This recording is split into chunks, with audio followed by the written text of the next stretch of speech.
Assalamualaikum, permisi Bu. Waalaikumsalam, duduk Ki. Iya, Kenapa Ki? begini Bu, mau Kak tebus obat dari Kak tadi dokter. Baru disuruh Kak datang mau tebus obat. Pasien atas nama Hidayah, Iya Bu, umur 27 tahun, 27, alamat, di Sang Tempe, nomor HP. 085 255. Sebentar Dik, saya siapkan dulu obatnya. Iya Bu.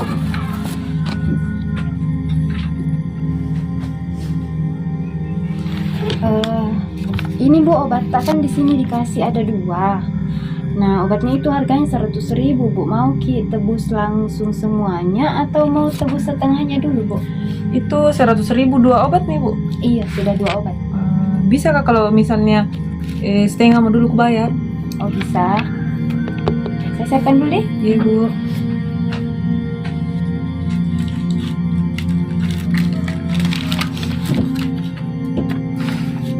Maaf Ibu, buru-buru Ki kah? Iya, ndak Ji juga. Oh, enggak, jadi kalau misalnya saya pakai waktu tak sedikit sekitar 10-15 menit untuk konseling itu enggak apa-apa sih? Ya boleh Ji, tapi mohon maaf, apa itu konseling? Oh iya, sebelumnya saya jelaskan dulu Budi. Konseling itu merupakan upaya yang dilakukan untuk mencegah terjadinya kesalahan penggunaan obat. Nah, konseling ini akan meningkatkan pengetahuannya ibu serta kepatuhannya itu ibu dalam menggunakan obat sehingga pengobatan yang ibu terima akan optimal seperti iya, itu. Bu. Iya. Ya bisa Ji Bu. Baik Ibu, terima kasih atas ketersediaannya untuk melakukan konseling. Sebelumnya perkenalkan saya Mustavia, apoteker yang bertugas di apotek sini.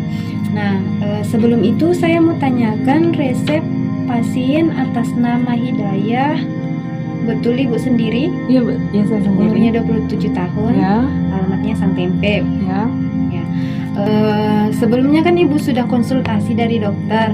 Nah, informasi apa yang Ibu dapatkan dari dokter mengenai obat ini atau cara penggunaan obat ini, Bu?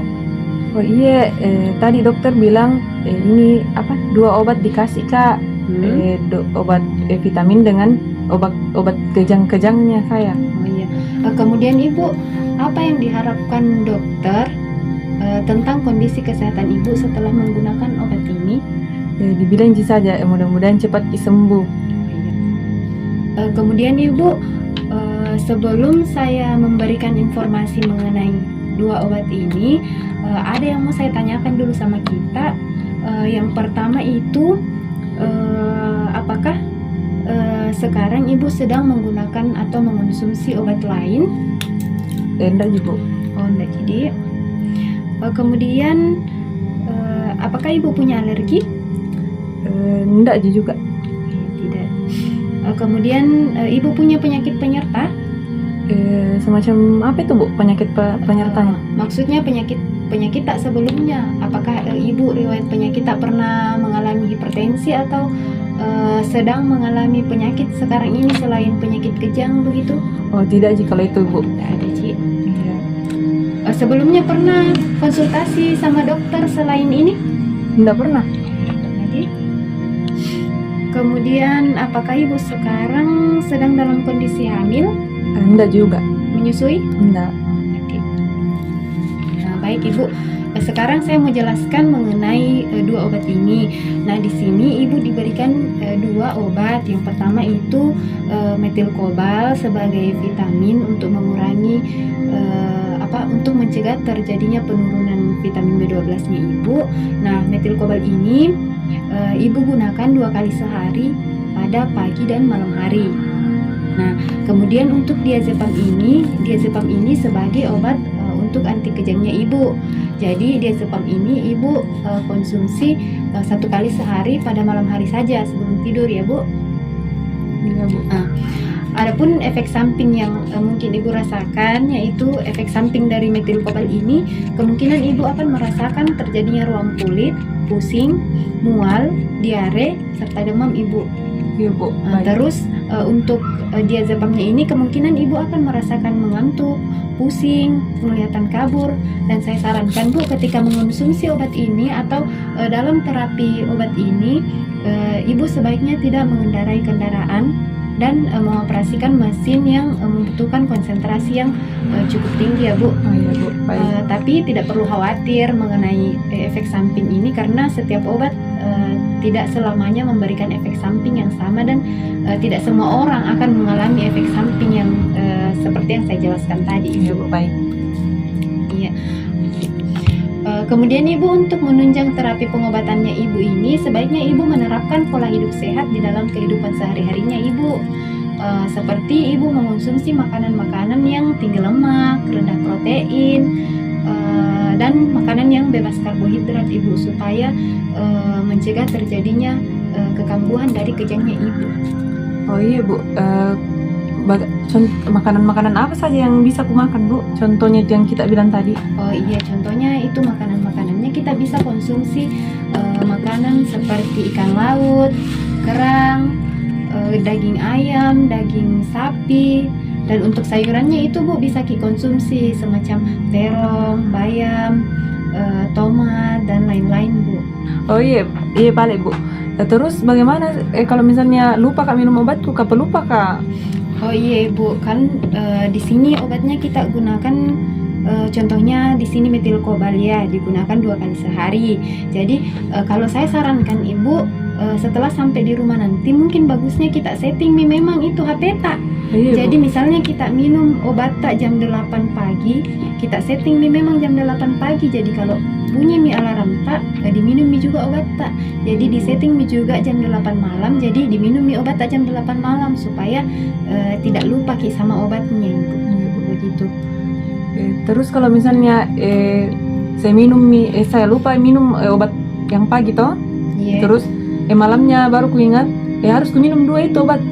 Oh, enggak harus sih Ibu. Kalau misalnya seperti itu, kita lupa minum obatnya di pagi hari, di malam harinya baru diingat, tidak perlu diminum obatnya 2 sekaligus Ibu. Cukup 1 saja.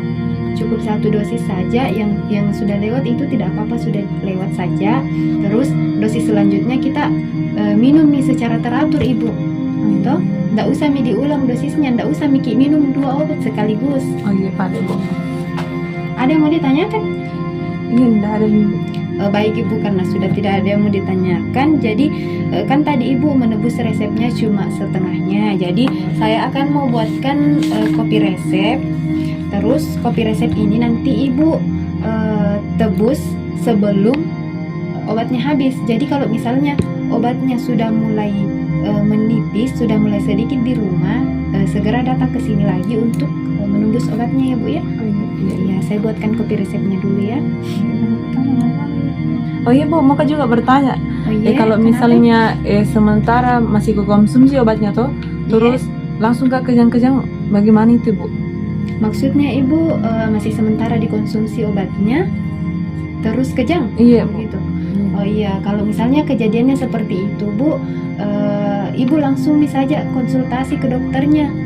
Nah, ceritakan ke dokternya apa maksudnya, ceritakan ke dokternya apa yang Ibu alami, jelaskan semua bagaimana, terus nanti dokternya akan menyesuaikan bagaimana terapi yang akan Ibu dapatkan lagi. Oh iya Pak Bu. Iya. Ada yang mau ditanyakan lagi Bu? Tidak ada nih Bu. Oh, iya. Kalau begitu untuk memastikan informasi yang saya berikan ke Ibu sudah jelas, jadi mungkin Ibu bisa mengulangi informasi apa yang saya berikan tadi sama Ibu, minimal cara penggunaan obatnya. Kak, kita bilang tadi kalau misalnya saya lupa minum pagi, terus saya baru saya ingat malamnya, tidak boleh diminum 2 pas malam. Ya. Jadi dilewatkan saja untuk yang paginya tadi, besok lagi baru dilanjut. Ya, terus penggunaan obatnya Bu, berapa kali sehari? Terus penggunaan obatnya 2 kali sehari, pagi dan malam, jam 8 pagi dan jam 8 malam. Ya, baik, saya ulangi ya Bu. Di sini obatnya Ibu dikasih 2 obat, yaitu diazepam sama metilkobal. Nah ini obatnya Ini untuk diazepamnya, ini diminum 1 kali sehari pada malam hari sebelum tidur setelah makan. Ya, terus yang ini untuk multivitaminnya, metilkobalnya, ibu minum 2 kali sehari pada pagi dan malam hari. Jangan sampai lupa ya Bu, karena ini obatnya harus digunakan secara teratur. Ya, terus untuk makanan yang ibu akan konsumsi itu apa ibu sudah paham dengan baik? Iya Bu. Ya, baik. Apa masih ada yang mau ditanyakan Ibu? Ya, enggak ada nih Bu. Enggak ada, Ji. Iya. Kalau begitu, ini kopi resepnya di Bu yang mau ditebus lagi nanti kalau misalnya ini obatnya sudah mau habis. Nah, ini obatnya Bu, silakan bayar di kasir ya. Oh ya itu. Terima kasih Bu. Iya.